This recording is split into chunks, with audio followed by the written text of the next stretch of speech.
কাশ্মীরের পহেলগামে সাম্প্রতিক বন্দুক হামলার পরিপ্রেক্ষিতে ভারত পাকিস্তান উত্তেজনা ক্রমশই বেড়ে চলেছে। এমন সংকটময় মুহূর্তে সাবেক প্রধানমন্ত্রী ইমরান খানের দল পাকিস্তান তেহরিকে ইনসাফ সরকারের প্রতি ইমরান খানের মুক্তি ও সর্বদলীয় বৈঠকের আহ্বান জানিয়েছে। সোমবার পাকিস্তানের সিনেটে এই আহ্বান জানান পিটিআইয়ের সিনেটর সৈয়দ আলী জাফর। তিনি বলেন, জাতীয় সংকটের সময় দেশের ঐক্য সবচেয়ে জরুরি। এই মুহূর্তে আমাদের সর্বদলীয় বৈঠকের প্রয়োজন ও সেই আলোচনায় ইমরান খানের উপস্থিতি অপরিহার্য।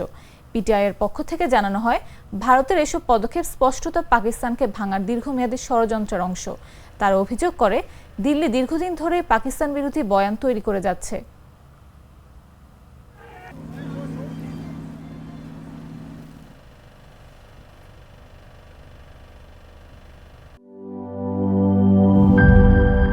নাটা জেলি আর পানীয়র এক অসম কম্বিনেশন ড্রিঙ্কো। চিল থাকতে চান, ড্রিঙ্কো চাবান।